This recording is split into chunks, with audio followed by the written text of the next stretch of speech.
Bonjour et bienvenue dans cette vidéo.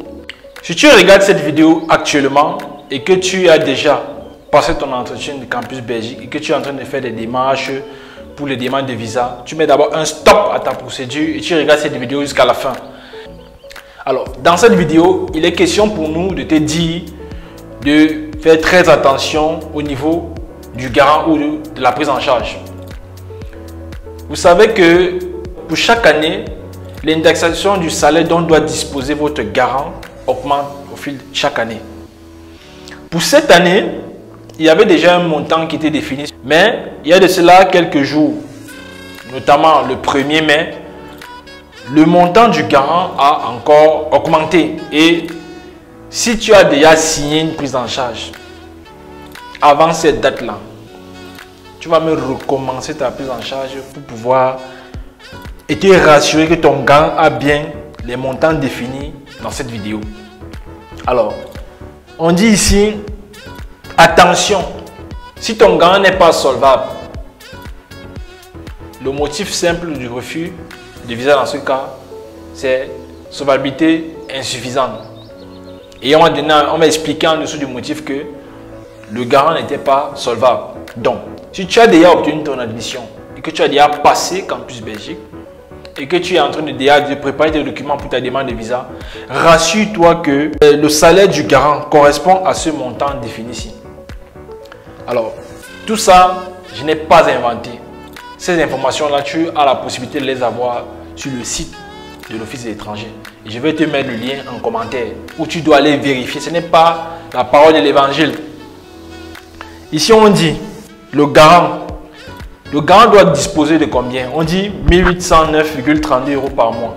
Dans le salaire du garant, ton garant doit avoir à sa disposition un montant de 1809,32 € pour lui, pour ses besoins, pour qu'il se prenne lui-même en charge. Dans son salaire, il doit avoir ce montant-là, 1809,32 € par mois, dans son salaire. Mais également, il doit avoir en plus de 1809,32 € la capacité de te prendre en charge avec un montant de 730 € par mois. C'est-à-dire, dans son salaire, il doit avoir non seulement 1809,32 € pour lui, plus 730 € pour toi, qui doit te donner chaque mois 730 € dans son salaire. Maintenant, on dit que les 730 € par mois, c'est un montant qui est fixé pour l'année académique 2022-2023. Donc, chaque année, ce montant de 730 € peut augmenter, comme ça peut rester toujours pareil. Mais également, dans le salaire du garant, il doit avoir, si le garant a un enfant et qu'il prend en charge, pour avoir des personnes qui ont des enfants mais ils ne prennent pas l'enfant à sa charge. Donc, si votre garant a un enfant à sa charge, il doit prévoir également 150 €. Il y a un montant de 150 € qui doit être prélevé dans son salaire. Donc, dans le salaire du garant, en gros, on doit retrouver 1809,32 € qui est le montant destiné au garant pour ses besoins personnels. On doit avoir 730 € pour l'étudiant chaque mois dans le salaire du garant. Plus 150 € bien sûr si le garant ici a une personne qui l'a à sa charge. Ça peut être un de ses enfants, ça peut être même son épouse qui l'est à sa charge. Donc, si je reviens maintenant au fait que le garant dans son salaire, il a un étudiant qui va te prendre en charge. Après une autre équation magique, on voit que le salaire du garant doit être égal à quoi? À 1809,32 € plus 150 € de la personne qui va prendre sa charge, plus les 730 € destinés à l'étudiant. Donc, et X ici, j'ai dit ce nombre de personnes sur la composition de famille du garant. Dans ce cas, si le garant a un enfant ou bien une personne à sa charge, quel sera donc le salaire net du garant? Son salaire donc ici, dans ce cas, sera, c'est écrit là, 2689,32 € s'il a une personne à sa charge. Sachez que ce montant-là, ça peut augmenter. Comment?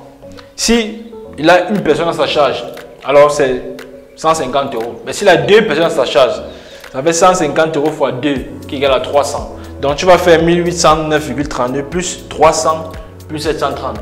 Donc ce montant-ci, ça change. Donc on n'a plus le cas où le garant a une seule personne à sa charge. Dans ce cas, ça donne ce montant-ci. Maintenant, si le garant n'a pas quelqu'un à sa charge, voici donc le montant que doit avoir, c'est-à-dire le salaire net que le garant doit avoir, qui est de 2539,32 euros. Sachant que le garant, lui, il a ce montant et il y a 730 euros qui est prévu pour l'étudiant qui doit donner chaque mois. Donc, en gros, ce montant-ci, tu dois te rassurer que ton garant respecte donc ce montant. Tu vas sur le site, le lien se trouve en bas de la vidéo. Tu vas, tu vérifies toi-même ces informations. Tu me prends ta calculatrice, tu me calcules ça.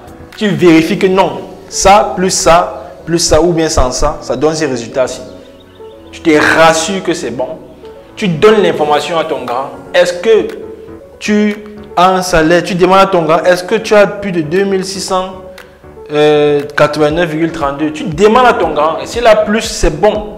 Mais s'il a moins, il ne pourra pas te prendre malheureusement en sa charge. Donc, c'était l'information qu'il fallait passer dans cette vidéo. Et toi, qui as déjà fait Campus Belgique et que tu es en train de faire tes démarches pour la demande de visa, si tu as signé ta prise en charge avant cette information, tu vas recommencer le processus. Mais si tu ne l'as pas encore fait, tant mieux.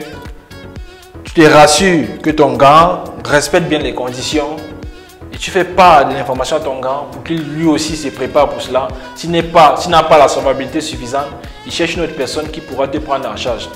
Donc, c'était l'information que je voulais vous passer dans cette vidéo.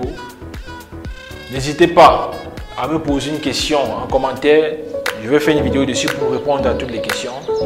N'oublie pas également de t'abonner à la chaîne et de partager nos contenus afin de faire bénéficier ton entourage de la bonne information. C'était tout pour cette vidéo. Merci et rendez-vous à la prochaine vidéo.